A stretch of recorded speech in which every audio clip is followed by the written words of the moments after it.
Dear friends, I'm glad that you're joining me on this journey to the cross. It is an ancient tradition of believers to walk through the day that Jesus lived through on that horrible Good Friday.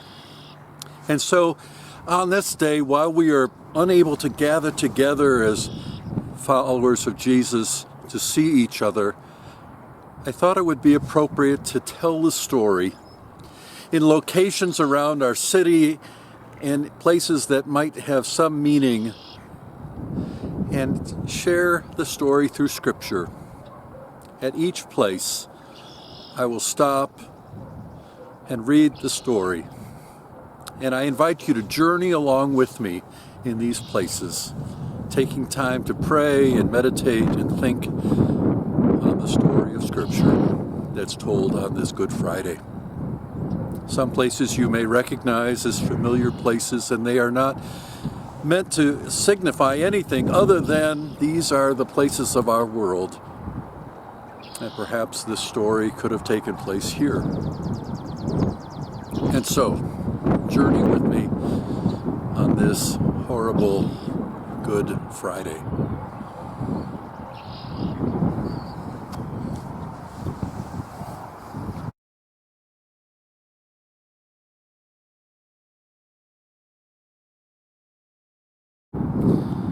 He came out and went, as was his custom, to the Mount of Olives. And the disciples followed him. And when he reached the place, he said to them, "Pray that you may not come to the time of trial." And then he withdrew from them about a stone's throw away. He knelt down and he prayed, "Father, if you are willing, remove this cup from me. Yet not my will, but yours be done." And then an angel from heaven appeared to him and gave him strength.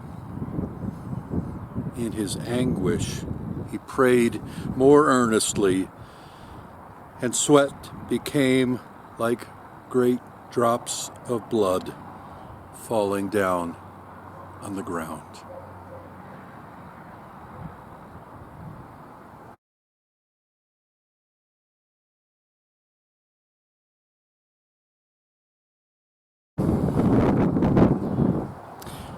And while he was still speaking, Judas, one of the 12, arrived. With him was a large crowd with swords and clubs, from the chief priests and the elders of the people. Now the betrayer had given them a sign, saying, "The one I will kiss is the man. Arrest him." At once they came up to Jesus and said, "Greetings, Rabbi." And then he kissed him. Jesus said to him, "Friend, do what you are here to do." And then they came and they laid hands on Jesus and arrested him. Suddenly, one of those with Jesus put his hand on his sword and drew it and struck the slave of the high priest, cutting off his ear. And then Jesus said to him, "Put your sword back in its place, for all who take the sword will perish by the sword. Do you think I cannot appeal to my Father, and he will at once send me more than 12 legions of angels? But how then would the Scriptures be fulfilled, which say it must happen this way?" At that hour, Jesus said to the crowds, "Have you come out with swords and clubs to arrest me, as though I were a bandit? Day after day I sat at the temple teaching you, and you did not arrest me. But all this has taken place so that the Scriptures of the prophets may be fulfilled." And then the disciples deserted him and fled.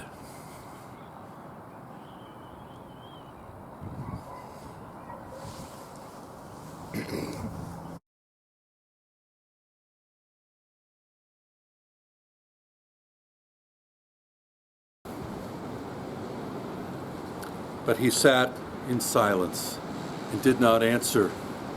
Again, the high priest asked him, "Are you the Messiah, the Son of the Blessed One?" Jesus said, "I am. And you will see the Son of Man seated at the right hand of the power and coming with the clouds of heaven." And then the high priest tore his clothes and he said, "Why do we still need witnesses? You have heard his blasphemy. What is your decision?" All of them condemned him as deserving death.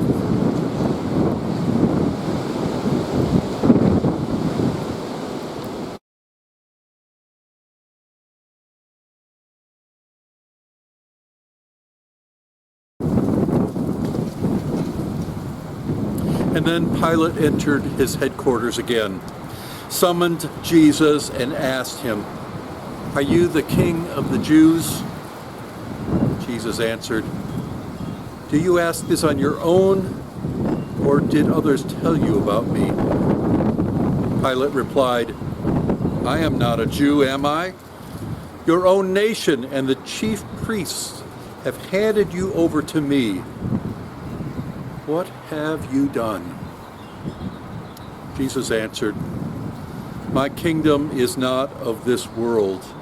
If my kingdom were from this world, my followers would be fighting to keep me from being handed over to the Jews.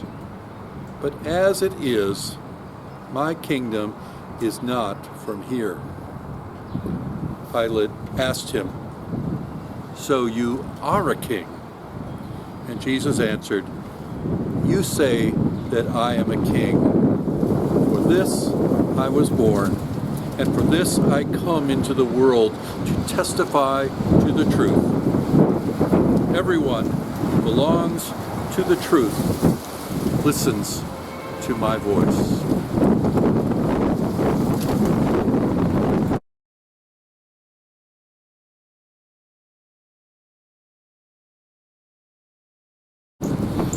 Now at the festival, he used to release a prisoner for them, anyone from whom they asked. Now a man called Barabbas was in prison with the rebels who had committed murder during the insurrection. So the crowd came and began to ask Pilate to do for them according to his customs. Then he answered them, "Do you want me to release to you the King of the Jews?" For he realized that it was out of jealousy that the chief priests had handed him over.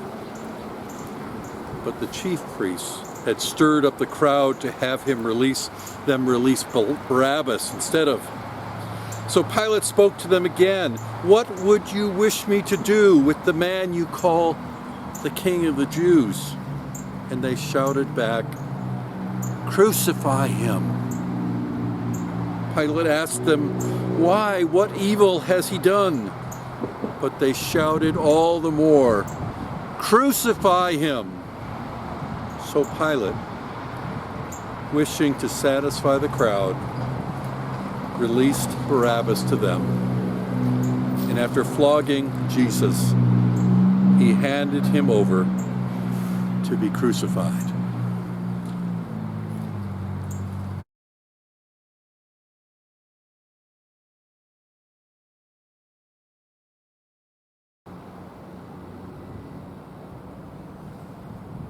So Jesus came out, wearing the crown of thorns and the purple robe. And Pilate said to them, "Here is the man."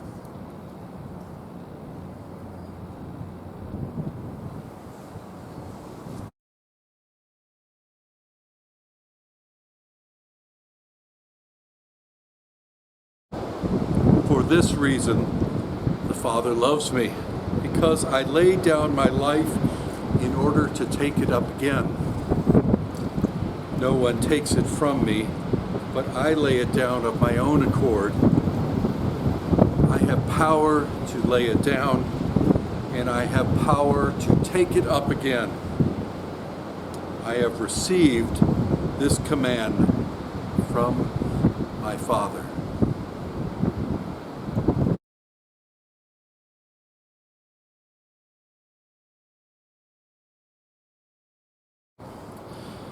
And as they led him away, they seized a man, Simon of Cyrene, who was coming from the country. And they laid the cross on him and made him carry it behind Jesus.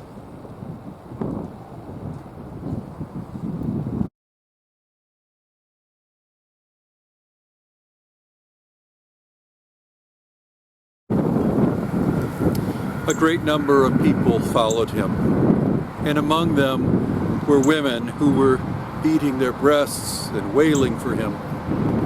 But Jesus turned to them and said, "Daughters of Jerusalem, do not weep for me, but weep for yourselves and for your children. For the day is surely coming when they will say, 'Blessed are the barren, and the wombs that never bore, and the breasts that were never nursed.' Then they will come to say to the mountains, 'Fall on us,' and to the hills, 'Cover us.' For if they do this when the wood is green, what happens when it is dry?"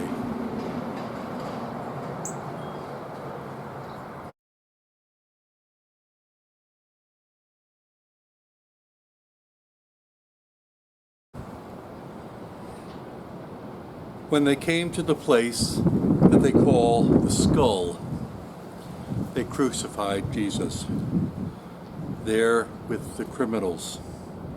One was on his right and one was on his left. And then Jesus said, "Father, forgive them, for they do not know what they are doing." And they cast lots to divide his clothing.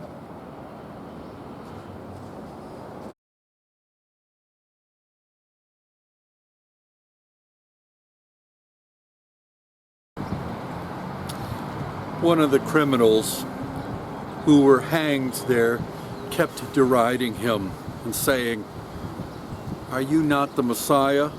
Save yourself and us." But the other rebuked him, saying, "Do you not fear God, since you were under the same sentence of condemnation? And we indeed have been condemned justly, for we are getting what we deserve for our deeds, but this man has done nothing wrong." And then he says, "Jesus, remember me when you come into your kingdom." And he replied, "Truly, I tell you, today you will be with me in paradise."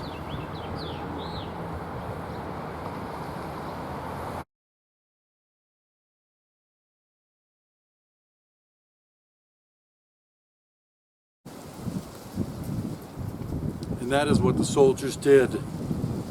Meanwhile, standing near the cross of Jesus were his mother and his mother's sister Mary, the wife of Cleopas, and Mary Magdalene.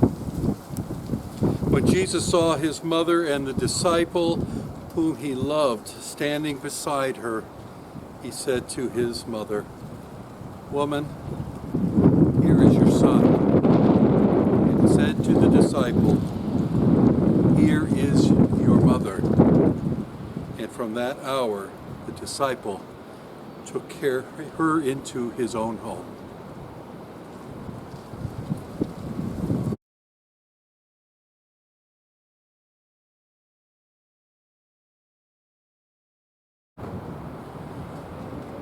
After this, when Jesus knew that it was now finished, he said, in order to fulfill the scripture, "I am thirsty." And a jar full of sour wine was standing there, so they put a sponge full of the wine on a branch of the hyssop and held it to his mouth.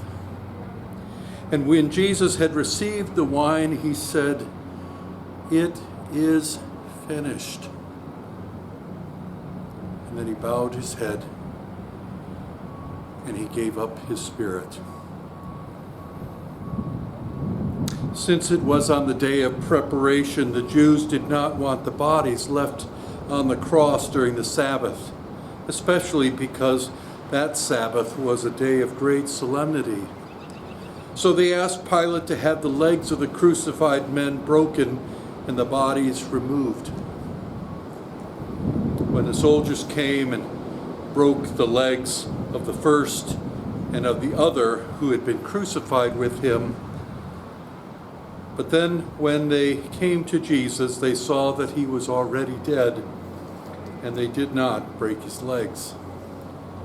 Instead, one of the soldiers pierced his side with a spear, and at once blood and water came out.